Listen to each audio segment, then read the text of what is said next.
Lieutenant Russell Graham, currently employed as the Director of Fleet Operations and Executive Officer for the Police Logistics and Supply.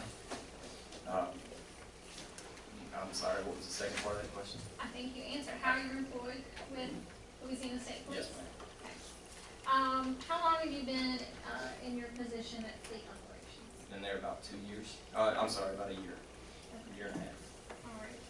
And before that, which department were you with and what position did you hold? Before that, I was assigned as the Executive Officer at the Training Academy for about 2 years.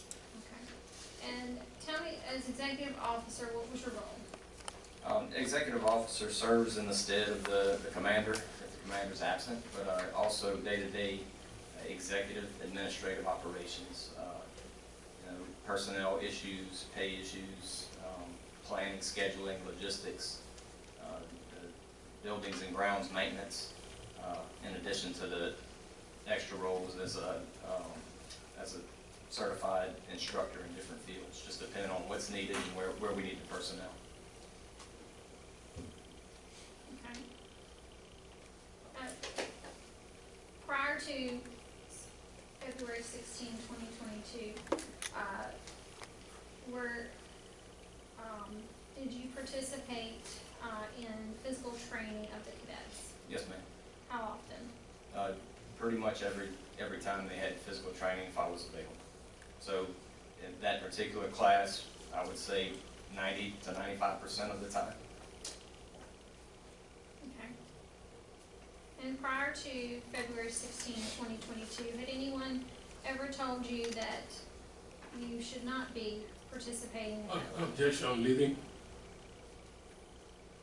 I'm just asking a Sustained. question.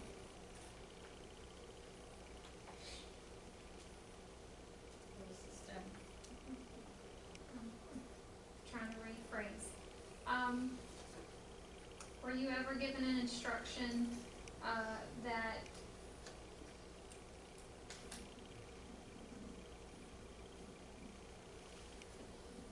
what was the instruction or the directive from your understanding of what your participation in physical training was supposed to be? The direction was, when needed, to step in and help. I talked to Sergeant Corey Borcherding and Lieutenant Pat Jackson on a daily basis about what was needed. And it was stated early on that they wanted my help and requested my help for training on a daily basis. Did that ever change? Yes, When? it did.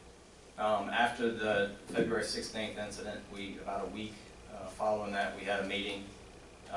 Captain Slayton called a meeting excuse me, with the lieutenants in the section, so that would have been Lieutenant Jackson, then Lieutenant Jackson at the time, myself, Lieutenant Robinson, and Lieutenant Swearingen. He talked about our roles as lieutenants and that we were at I think the phrase was, we should be looking at it from a 5,000-foot level. Overseeing training, ensuring things are good to go, but not being directly involved in cadets' faces. That, if we saw issues or we saw lack of training somewhere, we should point that out to our troopers or to the sergeants that were also in the training. That would have been, I think, about a week after probably the first week of March was that meeting. Okay. All right, so so you had 2 years as the XO in the training academy. Tell us what came before that. So before the training academy, I was about 2 years before that, I was promoted to lieutenant in our motor carrier safety grants management section. I was the coordinator for the federal grants for our motor carrier safety section. Before that, I was a sergeant in that grant section and over the mobile weight enforcement Region 1 area. When I was promoted to sergeant, I was actually assigned to the training academy. I was there for about 2.5 years as a trooper. The capacity I served as a trooper there, I served multiple roles. I was assigned under then Sergeant Sandy Robinson at the driving track. was a certified driving instructor. Eventually I was transferred over to the firearms unit. I gained my certification in as a firearms instructor and a post instructor. So I did a lot of the individual training for firearms and driving, but also as a post certified instructor for Louisiana, I did a lot of the classroom teaching for cadets and for in-service. So how long did you serve as an instructor at the training academy? So in that full-time capacity as a trooper for about 2.5 years, and then another 2 as the executive officer in a full-time capacity. I graduated from the training academy in 2005, so it would have been probably 2007 when I started serving as an adjunct instructor and a duty officer at the academy. Okay, thank you. Have you received any awards during your tenure at State Police? I have, but please don't ask me to repeat them. I can't list those out. Okay, more than one. Yes, ma'am. Okay.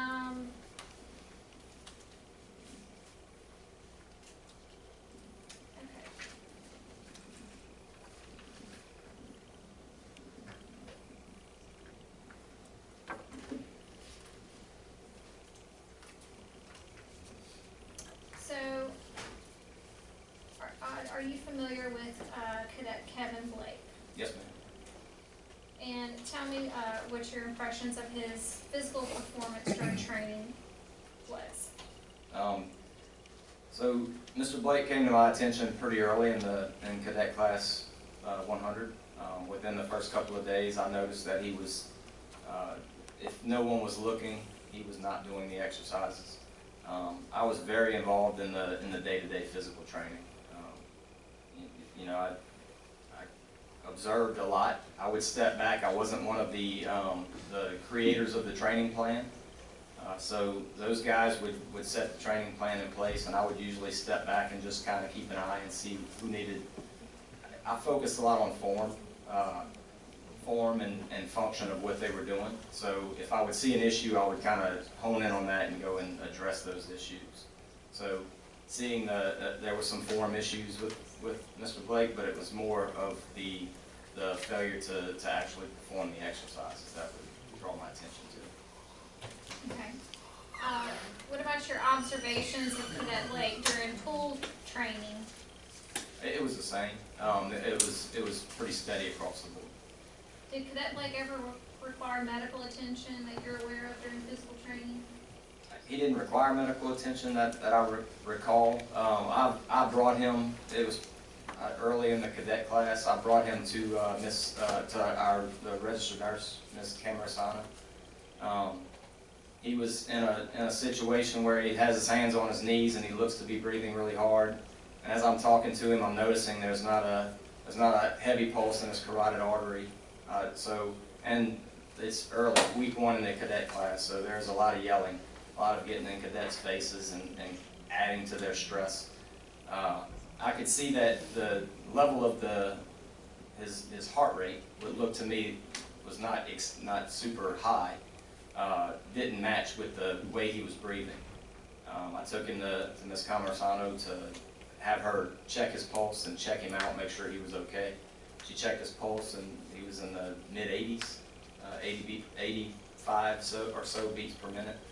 It was not in line with the training that we were doing.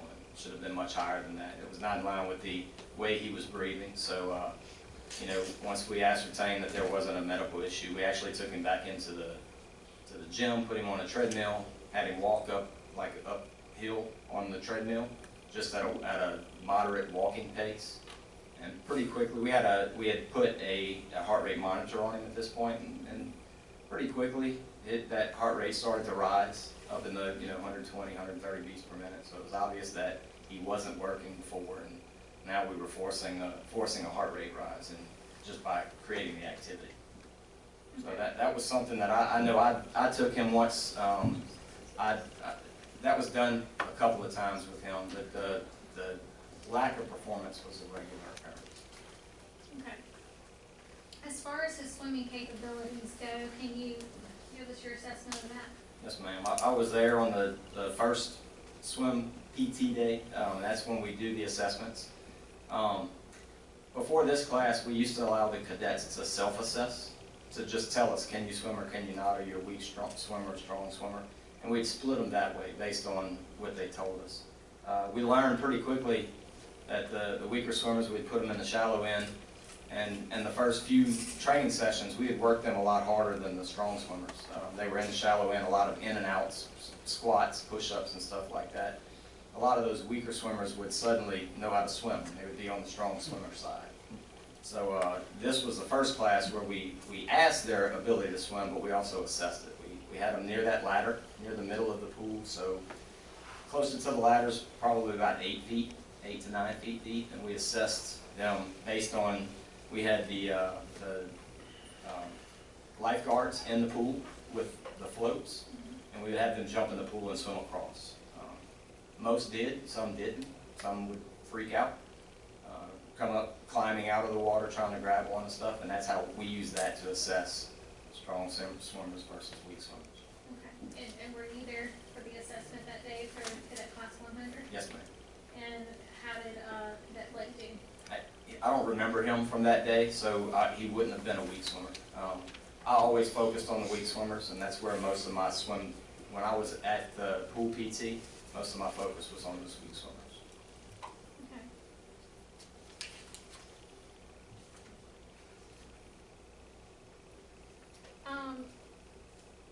Do you recall Cadet Roy Jones in Yes, the ma'am. class? All right, and tell me what you did you? Let me ask this: Did you have assist in training Cadet Jones? Yes, ma'am. Did you assist him in the pool? I did. Tell us about that, please. Cadet Jones was, of the entire class, probably the one most fearful of the water.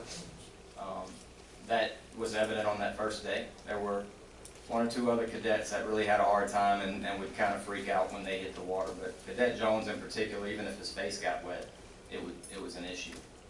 So I focused more attention on him probably the first 4 weeks of the academy, 4 to 5 weeks. Well, I say 4 to 5 weeks. The cadet class is usually split into two groups. So while they do training in the pool every Wednesday, it just depends where they are. We would usually only put half of the cadet class in the pool on a Wednesday. The other half would be in the gym or the war room doing other types of training.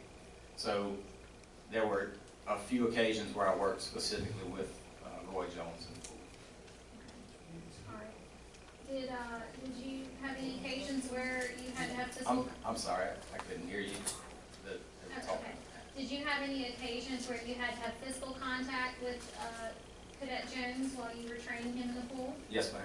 Can you explain those to us? Primarily, it was the week before this incident. So Cadet Jones, or Trooper Jones, was in the other group. He would have been in the swim group that wasn't present that day. I was in the deep end with him. What we started doing was taking the weak swimmers onto the deep end on the short side of the pool. We'd have them do in and outs, and the purpose for that, I had talked to our kind of lead trainer is Charles Howard. Charles he's a beast in the pool.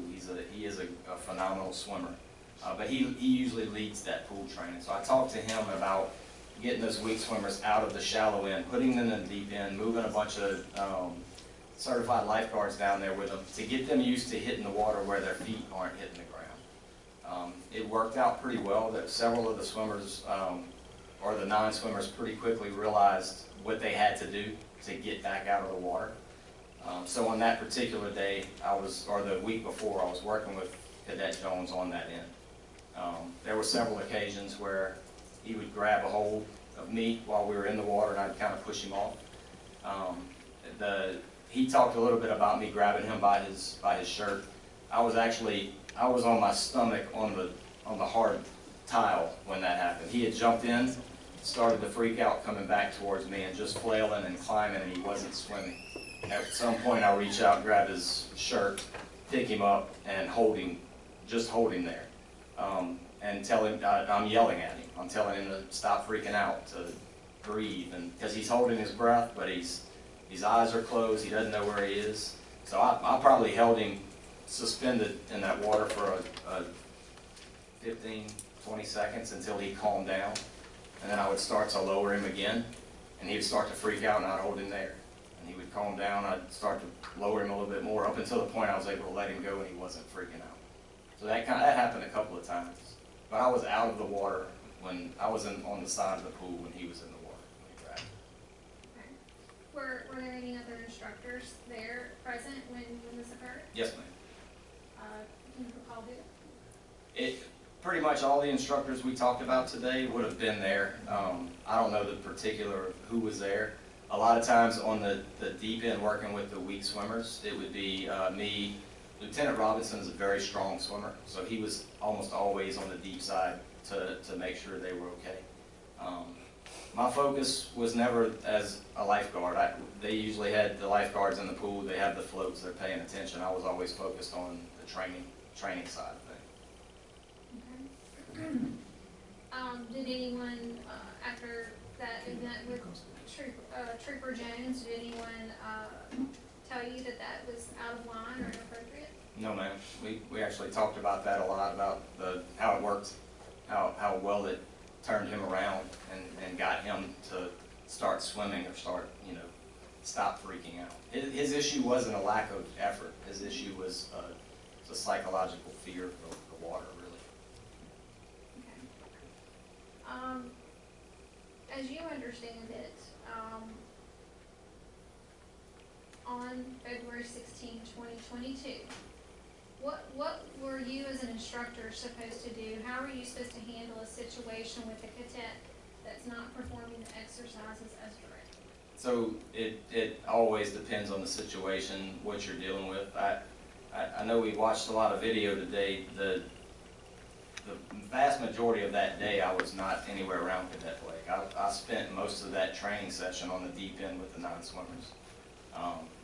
I had Cadet, now Trooper Collins. I believe we had 6 non or weak swimmers on that edge.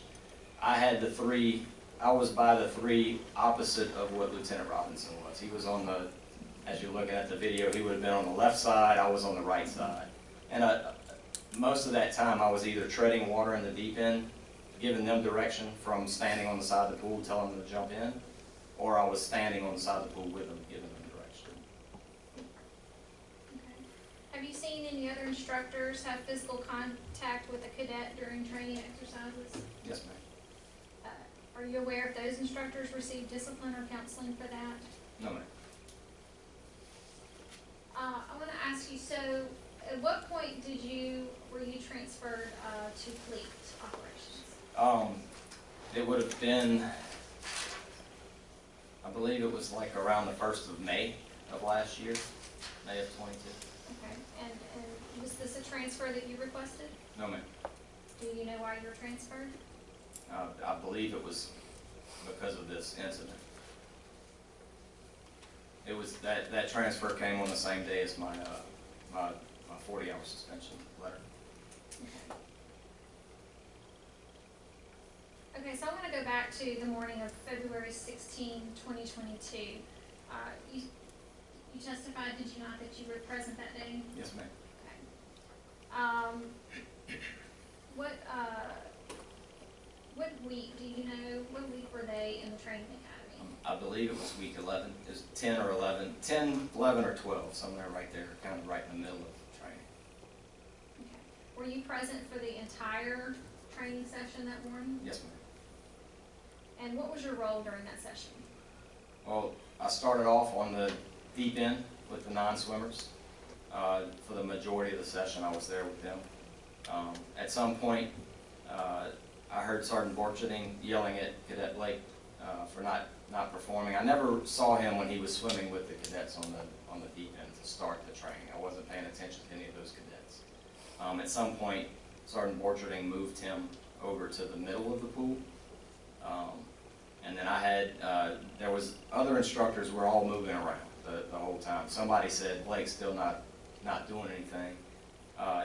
Typically for me, if I saw someone substandard or not performing, I would let whatever instructor that was with them tend to them for a period of time, and then I would go in. I think somebody earlier talked about tapping out. We do that a lot.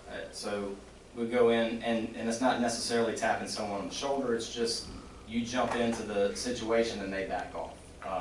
Other times if you get to a point where you feel like you're not reaching them, you'll hand them off. In this particular instance, I tapped in 2 or 3 times and I handed him off. I handed him off to, I know Lieutenant Robinson didn't remember dealing with him. When they were in the middle of the pool at some point, I handed him off to Lieutenant Robinson. I handed him off on the deep end. I had him come back to the deep end before the video that we saw, and we were treading water in the deep end, about halfway between the edge of the pool and that ladder, so at about 15 feet. I had him treading water there and doing ins and outs, trying to get him to start getting motivated. He didn't look very happy with me, so I tried to play on that, and I wanted him to get mad at me and figure out that he could do more, or work through whatever it was that was making him shut down at that point. Can you tell me why the cadets are trained in the pool during the academy? What's the purpose? So it's twofold. One is it's excellent physical training, and it's a break from the rigors of running and doing the CrossFit type exercises that we have. But more importantly than that, it's a lot like Lieutenant Robinson mentioned. We probably have more highway miles over water in this state than just about any other state in the nation. So there's a huge training issue in, at the very least, being able to perform when you hit that water. Saving other people's lives, saving yourself, saving fellow troopers who might run off into the water. Okay. As far as Cadet Blake, on the morning of February 16, 2022, did you observe Blake complete the training exercise? No, ma'am. Tell me which portion did he complete, if any? So I'm not really sure. I didn't watch that. I was paying attention to those weak swimmers in the deep end of the pool.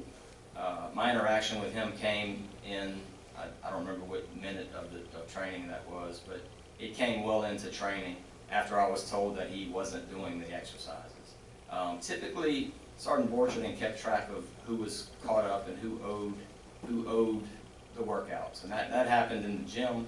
It happened running sprints outside. It happened in the pool. So I would just defer to them. If they said he's short, he's behind on laps, then I'm going to try to make him catch up on laps. When you interacted with him, you said 2, 3 times, however many times you said. What were the exercises that he was supposed to be doing? So when I first noticed that he was behind and started to walk over there, they were doing swim. They would swim a lap, swim back across the pool, get out and do like 10 air squats or 10 flutter kicks or 10 push-ups. When I was first advised that he wasn't keeping up and I started walking that way, I watched him for a while. He would do about 6, 7 air squats, and slower than everybody else. And then he would get into the water and swim a little bit slower than everybody else.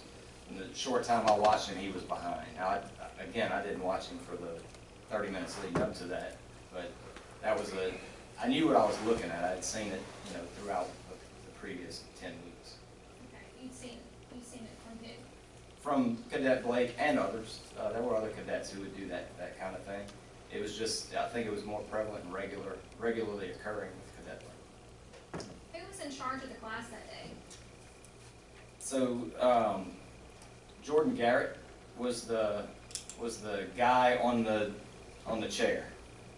Typically, Charles Howard was in charge of training, especially at the pool. That was all Charles ran that training. He wasn't there that day. Jordan Garrett stepped in and was giving that training. Just approximate about how many instructors would you say were there that day?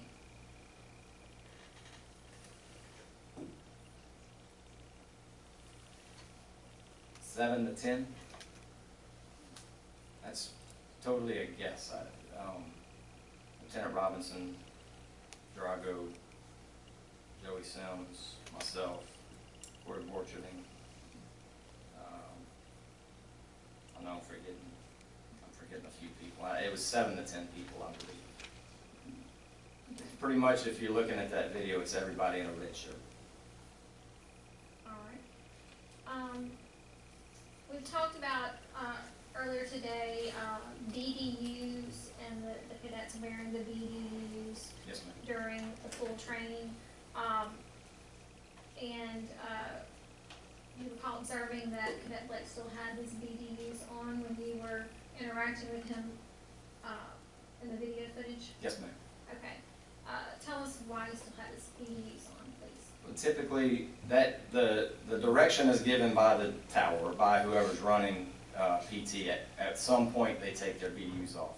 Usually, it's a prescribed amount of laps that they've done, or amount of time that's gone by, where they're doing the treading water, the ins and outs. When you're out of the water, the BDUs are soaked, so you're doing your lunges and your push-ups and air squats and all that sort of stuff in the wet BDUs. When you're in the water, they capture air, so it's a little easier to float. But that goes, I don't know I'm usually not paying any attention to the time or any of that. I'm leaving that to the guy who's telling us what's next and what's the next iteration. Okay. So at the point in time where the pool surveillance video was shown today, earlier, tell me at what point in time was that during that session that morning? It was later towards the end of the session, so it was kind of broken up the way we saw it. There were probably somewhere around the middle of the section, I had some interaction with him, and then I handed him off and went back to the deep end. And then later on, I was back in, like when we were at the center of the pool and everybody was out and the cadets were out, that was at the end of the session. Okay. All right. So are you testifying that what we saw today, which was about 10, 15 minutes, that's not real time, that was broken up? It was not consecutive, correct. Okay. Those were clips throughout that Yes, morning, and how long does the full PT session usually last? Usually about an hour. The PT is about an hour and a half long. When they start, they do some daily warm-ups, daily exercises, and then for pool PT, after they've done those warm-ups, they've done their stretches. We implemented more foam rolling and isometric stretches before they do any kind of exercise. All that happens first. And they line up in the hallway, drop their shoes, and make their way into the pool. So that first part could be anywhere from 20 to 30 minutes. So the pool PT session, about an hour. Okay.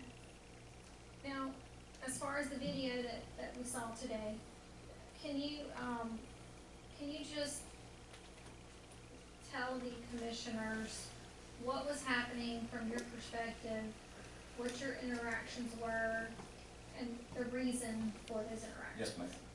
So the pool PT on a regular basis goes the way that you saw it in the video. My interaction a lot of times is with either the cadet who's struggling to swim or not performing. That's where my focus goes a lot of time. In this particular day, Cadet Blake became my focus on at least 2 or 3 different occasions during the training. That focus was, I knew that he wasn't putting forth the effort based on the 10 weeks leading up to that, based on watching him. There were several times where we got out the pool and he's got his hands on his knees and I'm in his ear and I'm yelling at him. I'm telling him to stand at attention, to pay attention, to maintain his bearing, his military bearing.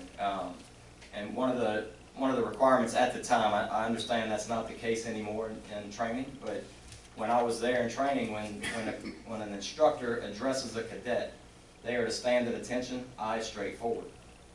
So I spent a lot of that day in his ear telling him to stand at attention and eyes straight forward. He would roll his eyes or he would look around, put his hands on his hips or put his hands on his knees, And on that particular day, for whatever reason, typically I had to give him the same instruction 3 to 4 times before he would do it. And that was me in his ear saying, stand at attention, not saying but screaming, stand at attention, stand at attention.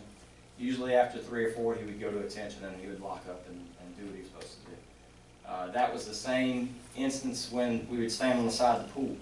I would always have them put their toes on the edge. And they all knew that meant they're standing on the pool and their toes are dangling over the edge of the pool. And for in and outs, like you've heard a lot today, for me, I never called it in and outs. I would stand on the side of the pool, or I would be in the pool with them, and I'd say, get in the pool, and that meant step off. And typically with the BDUs, they would hold the shirt, kind of hold it out, catch some air as they're stepping in. They don't dive in or jump in, they just step off the edge into the pool, and then I would tell them to get out the pool. Cadet Blake, I told him that 3 or 4 times where I'm in his ear saying, get in the pool, step in the pool, get in the pool, and he would step into the pool, and then I'd tell him to get out of the pool. And then when he'd get out of the pool, he would go right back to hands on his hips or hands on his knees. I would tell him to stand at attention. That went on a lot, and none of that you can see in the video. Where I was with him was against that wall on the deep edge of the pool. So the idea was to get him to, number one, I shouldn't have to say it 3 or 4 times. I should tell him once. I'm trying to drive that home. But we're pushing him to, he is uncomfortable. And for him, in his entire time at the academy, when he got physically uncomfortable, he would shut down. That's, in my opinion, the worst possible thing that can happen with a trooper who is either on the side of the road with someone, or a trooper who has to dive into some water and save a child or save a person in the water. I want them to overcome that fear or discomfort and fight through it. That was the entire day was that, or the 6 to 8 minutes of individual times I was with him was trying to push him. Lieutenant Jackson said it perfectly, and we've said it a lot, or Captain Jackson, I'm sorry, several times over the years, where we're trying to teach them to become comfortable being uncomfortable. So everything we do is uncomfortable at times when we're dealing with extreme situations. Okay, so when you, let me ask this, did you have physical contact with Cadet Blake that day? Yes, ma'am. Tell me why. There were several times I had physical contact with Cadet Blake. It started in the pool at that edge. So a lot of the video you see, there's the stairs that are on each side, the steps out of the pool. I believe the water right there is about 8 or 9 feet deep. It's a pretty steep ledge. So right at the edge, you're at 5 feet, and you go from 5 to 15 feet over a pretty short, steep slope. When he was doing his swimming, back and forth, swimming across the short part of the pool, he was in the middle. And there were several times where you would see the swimming would stop and y'all talked about bobbing earlier, the bobbing would start. And if you paid attention, you could see, like going from the wall edge to the outside edge, you would see his right foot. We would find that ledge where he could reach, probably about 6 feet deep where he's on his toes and he's able to bob on there. That's where he would go, and that would give him some rest. Or he would stop at the edge of the pool, hang on. He would be told to turn back around, and he would hang on for an extended period of time to get some more rest. So there were several times where I was in there right at that edge, right between the can reach, can't reach, shoving him away from that ledge so that he would continue to swim. There were other times where I swam around him to the deep side, and I would either grab him by the back of his, the BDUs, or by the shirt. I did that a lot. I would grab the shirt and pull him with me to the deep end. That was a regular occurrence that I had done in that pool for, I don't know, since I was there full time in 2016 as a trooper with swim training. Okay. At any point in time, did Cadet Blake reach out and grab you? Yes, ma'am. Okay, and what'd you do? So there were 2 occasions. They were pretty close, back to back. The first time he grabbed me, I kind of shrugged him off and pushed him away, the kind of ways Lieutenant Robinson talked about. I told him not to touch me. Pretty quickly after that, he grabbed me again. It was in the chest and shoulder area, grabbed by my shirt. We have the, I forget the term for those shirts we're wearing. They're tight fitting. They keep you from, they're rash guard shirts. They keep you from rubbing with the shirt on. So they're tight fitting. He grabbed me by the shirt and started to, what I believe was trying to pull himself to the part where he could reach, which was right about where I was. When he did that, he pulled me towards him. He was pulling down on me. I don't believe for a second he was trying to put me underwater. Somebody mentioned the head going underwater earlier. My head never went underwater. I was kicking very hard, trying to keep my head above the water. I shoved him about 2 or 3 times. I could not get his grasp off of me. You see in the video clearly, I reach up and I grab him right in this area for about a half a second. As soon as I do that, he screams, he lets go, and I kind of spin him and push him away from me. The whole time I'm still yelling at him, telling him don't touch me, telling him to keep swimming, telling him to keep performing. At that point is when, at some point during that, he says, I quit. I say, well, if you quit, get out of the pool, and he just stayed treading. He wasn't doing the swimming, but he was treading. Again, all that happened, you know, the entire interaction right there, from where he grabbed me the first time, grabbed me the second time, and I grabbed him, was a 3 to 5 second moment. My grab on him was, I would say, under 1 second. Long enough to make him let go of me. Okay. And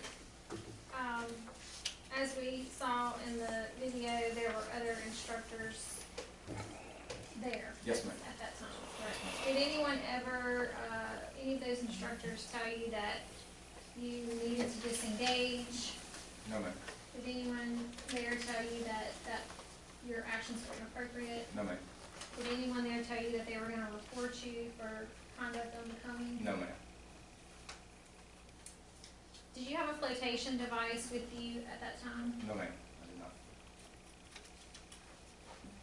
I typically only use that if I was doing like after-hours training, like one-on-one, just with nobody else around. I would use the flotation device.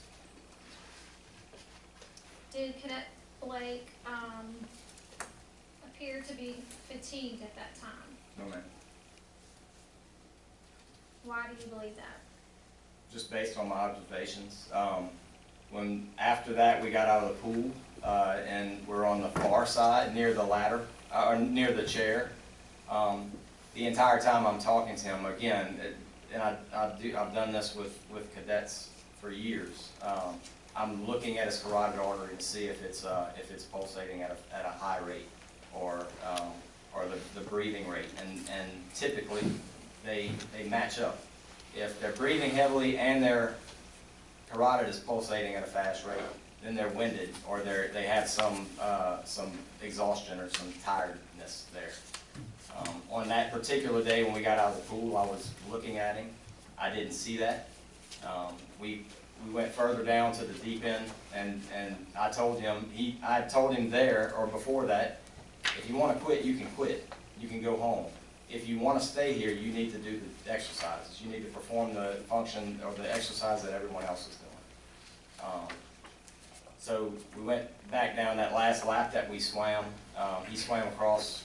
He kept up with me across the deep end. And I took him back to the deep end to keep him away from that shallow end, so he couldn't put his feet down anymore. He swam across with no effort or no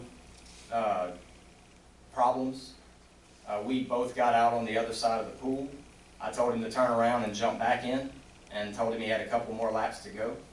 Sergeant Borchening was there.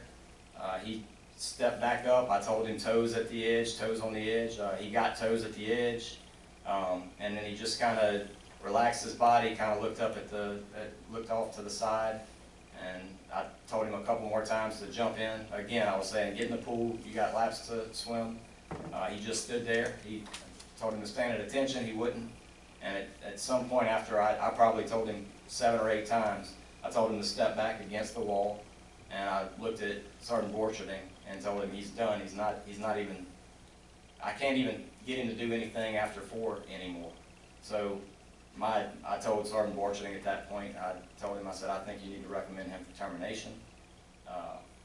I told Blake to stand by, and then everything got quieter. I went back to the coaching and teaching and talking to him and telling him why we just went through what we went through. I told him that, you know, one of the things I've told lots of cadets over the past 14 years is, I know you think I don't like you, but that's not the case. I want you to succeed, but you're not performing. I told Cadet Blake on that day that he wasn't ready to be at the academy. I told him that he might be ready at some point in sometime in the future, but I didn't believe he was prepared to be there at that point. I think it was, the other nurse was there as well. I told the other nurse to go and get him some breakfast. I told Blake to go up to his room, get ready, or do whatever he wanted to do because he wasn't listening to me anyway. And I instructed Sergeant Borcherding to consider writing him up for termination, or to propose termination of the chain of command. What was Sergeant Borcherding's response to that? He was also talking to Cadet Blake at the same time and reiterating what we were talking about. He asked Cadet Blake what he did before he was a trooper.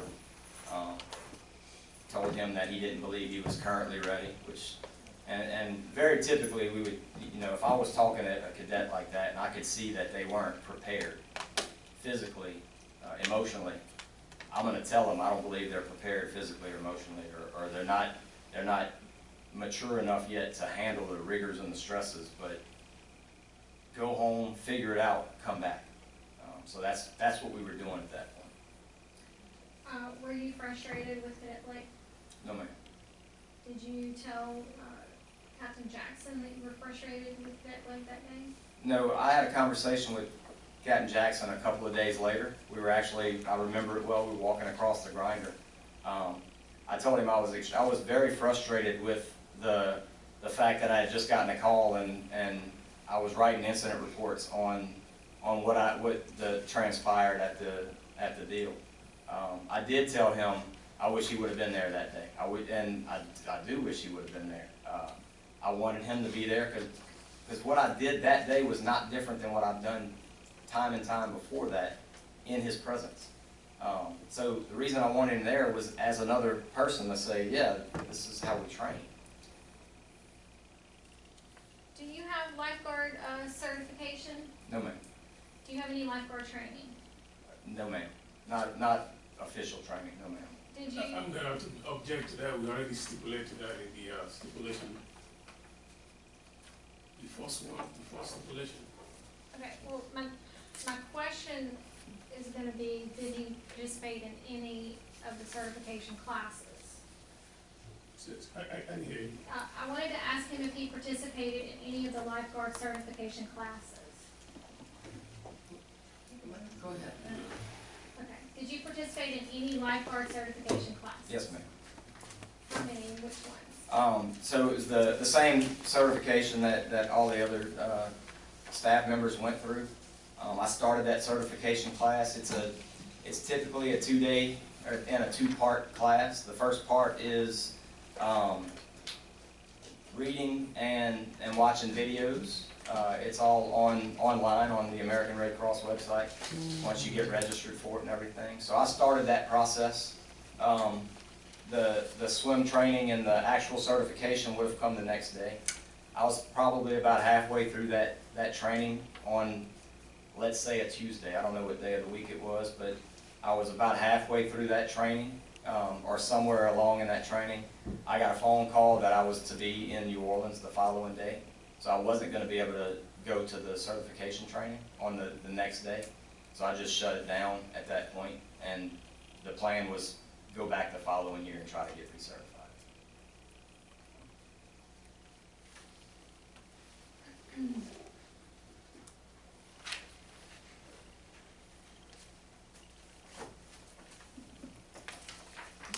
How many cadet classes were you the XO for? Just the cadet class 100. Were you involved at all in cadet class 99? No, ma'am. So you would not have been a part of any of the incidents that were previously testified about regarding cadet class 99? No, ma'am.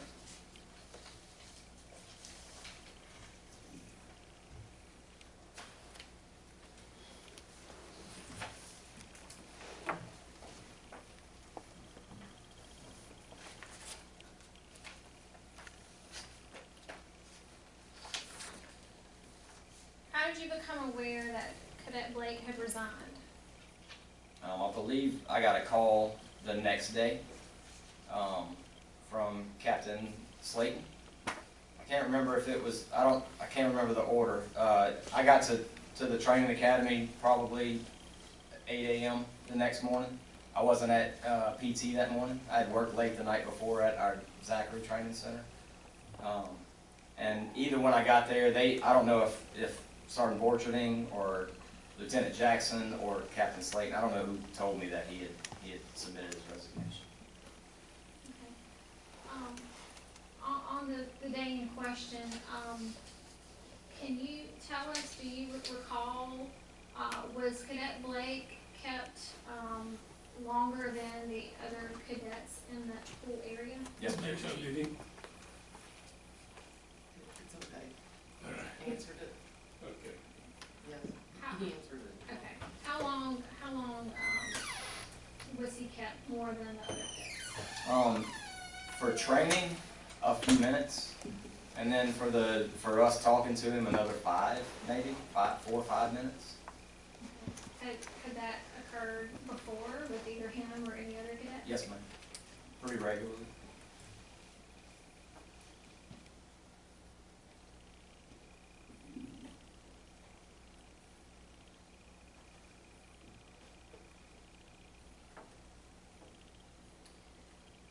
So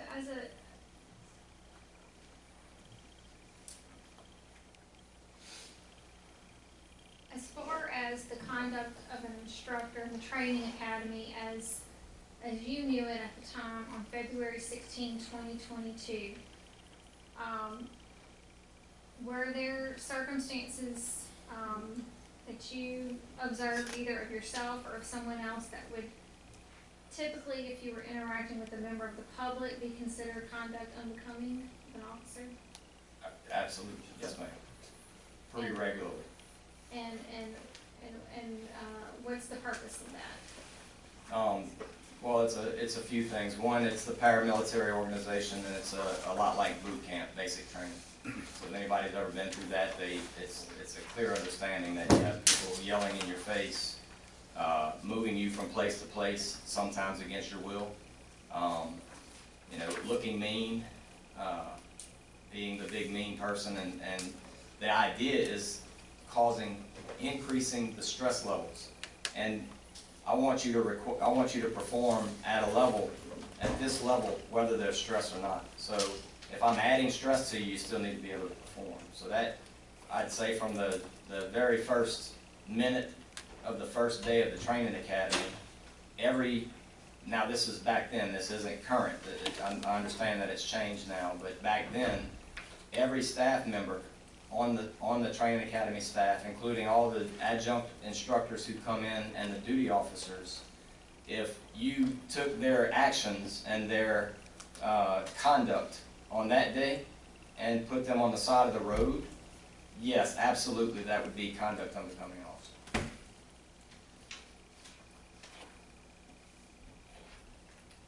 In your opinion,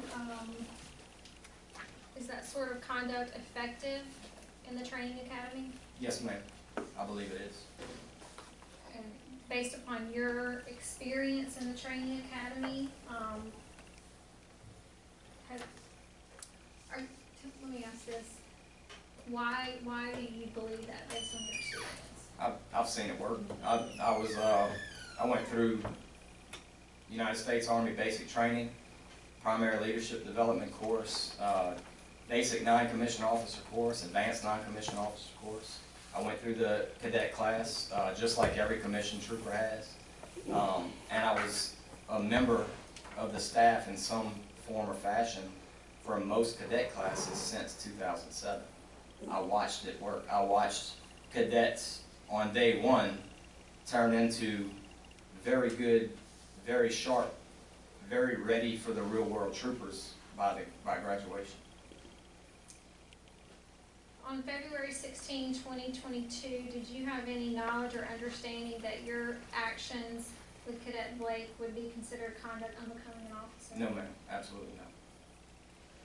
Did you respond to the Loudermill letter that you received? Yes, ma'am, I did. or you did for me. I'd like to show you a copy of that. Okay. Let's see, get a copy for the council.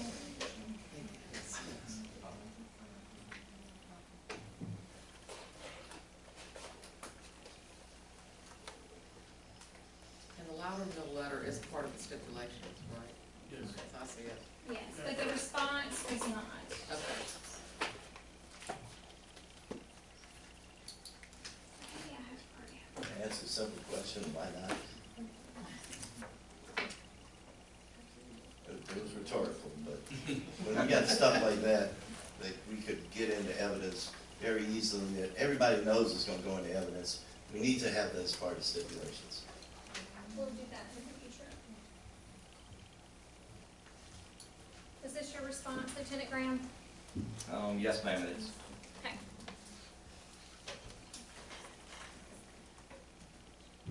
You can just give me one more second, I'm gonna make sure I'm done.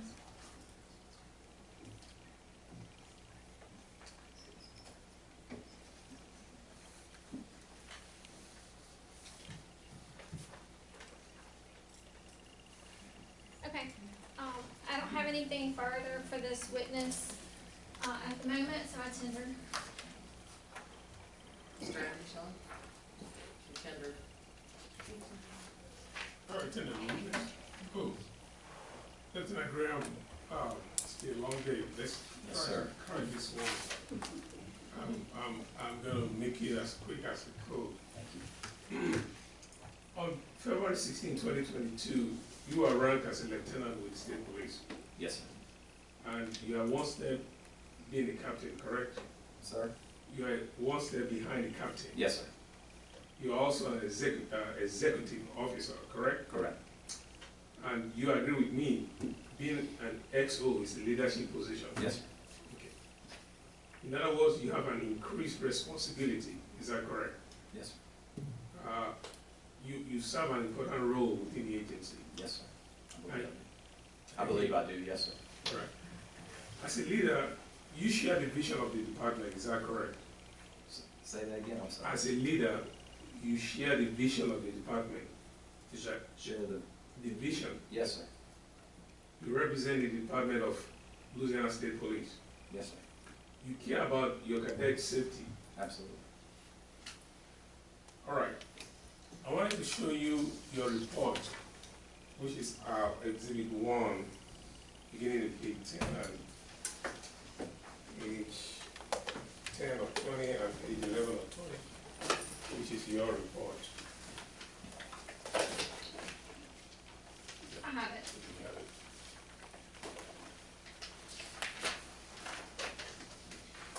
Can you look on page 2 of that report? And begin to read from the second line on at least 3 occasions. Could you read it loud, so? Yes, sir. You want me to read it? Yes. Oh, okay. On at least 3 occasions, I pushed him away from me and told him to continue swimming towards the edge of the pool. Can you stop?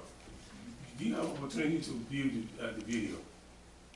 Yeah, and during the internal affairs investigation. Is this statement correct? Yes. Did you push him on only 3 occasions? Let's see, I think it said at least. Yes, on at least 3 occasions, that statement's correct, yes. Meaning that it was at least 3 or more. When I wrote this, I hadn't seen the video. But you know what you did? Yes, yes, sir. So yes, on at least 3 occasions, I did push him away from me. But you did admit that you pushed him? Yes, sir. Yes, sir. Okay. Continue to read, please. At one point, Cadet Blake grabbed my shirt and started to pull me underwater as I was treading water and could not reach the bottom. Okay, I need to ask you a question. Okay, You indicated a few minutes ago that your head is not underwater, is that correct? that's correct. So you are not actually underwater, No, I was starting to go underwater. but that's not what this statement said. Yes, it says it started to pull me underwater. But you were able to tread water, correct? Yes, sir. So you are not in distress. Not yet, no, sir. During your testimony, you indicated that you were transferred on May 22nd transfer is not a discipline, correct? Oh, yes, sir, correct.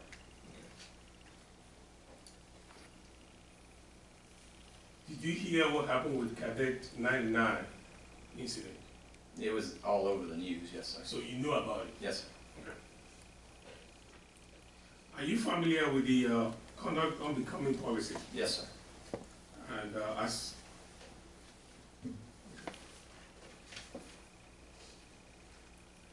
you are also not, even though you studied to be certified, but you have not been a lifeguard, you have not been certified, correct? Correct, yes, sir. But you started the process. Yes, sir.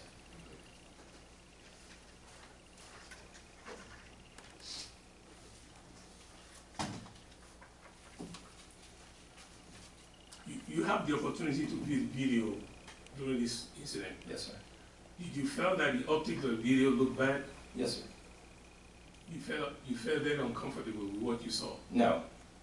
I feel that the optics of the video looked bad. I didn't feel uncomfortable with my actions or what I saw in the video. I understand that people who aren't in training or who haven't been involved in state police training or paramilitary training, seeing that from the outside and not having the history or the background on that would probably say, that might be a problem, or that's a little harsh.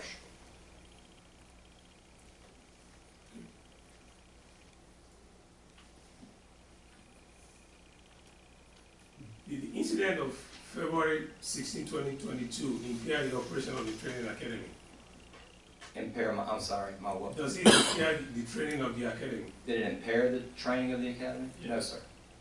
Why did you ask the guy who made the video not to release your videos? Say that again? Why I'm did sorry. you ask the guy who did the video not to release it? Oh, Colton Vickers? Yes. As part of my job as the XO, that whole administrative side of things, I directed Colton Vickers daily almost on what to include and what not to include on our weekly videos. Any of that harsh looking training, regardless if it was in the pool or at the range, I always told him not to include that in the weekly video that we would send up the chain of command to be distributed on, usually it was put on Facebook on Friday, and it would say, like, for instance, if it was week 3 of the cadet class, on the Friday of week 3, it would say Cadet Class 100 week 3, and there would be maybe a 2-minute video of highlights of training, and those highlights of training, from my perspective, especially having been in public affairs for several years earlier, I wanted that to be a very exciting thing for young people who might want to be cadets to see. It was part of a recruiting tool. So I always told him to include, you know, if there were fast driving, laughing cadets, that kind of stuff. But I wanted to include that training too, because we really wanted to push the message that training was intense. I'd like to show you the Code of Conduct and Ethics. Okay. You said you are familiar with this? Yes, sir. Could you read the first paragraph? Yes, sir. Tell us what the definition of Code of Conduct Unbecoming states. A commissioned officer shall conduct himself at all times, both on and off duty, in such a manner as to reflect most favorably on himself and the department. Do you think that's what you did on February 16, 2022? Did you conduct yourself in a favorable position? I did. I was working to make that cadet better. Continue to read, please. Unbecoming conduct is defined as conduct which, A, brings the department or any of its subdivisions into disrepute. Okay, so you tell Mr. Colston not to release the video. Does that meet that definition? No, I didn't tell Mr. Colton not to release the video. I told him to be careful on how he put that together. He edited the videos. This video was to be put out publicly as a, hey, and this is the fun stuff that we do. Come and train with us. Come and become a state trooper. So your video, your interaction with Kevin Blake, do you believe that meets the definition? Of brings the department into disrepute? No, Yes. not under in a training situation. If I had treated him that way as a citizen on the side of the road, absolutely yes. That's all I have. You redirect.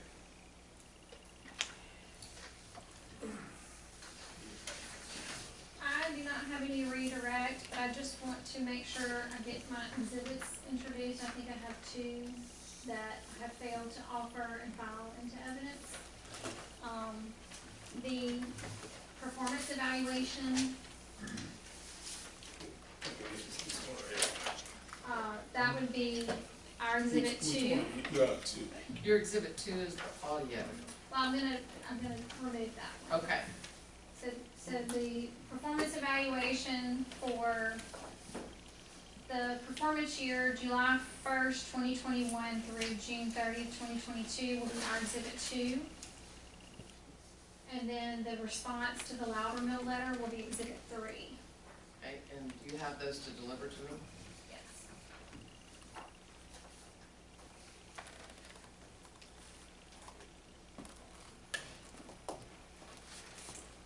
Put a sticker on it.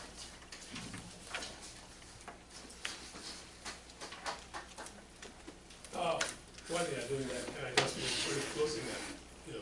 Well, I need to see if any of the commissioners have questions Yeah, on this hang on. witness, sir.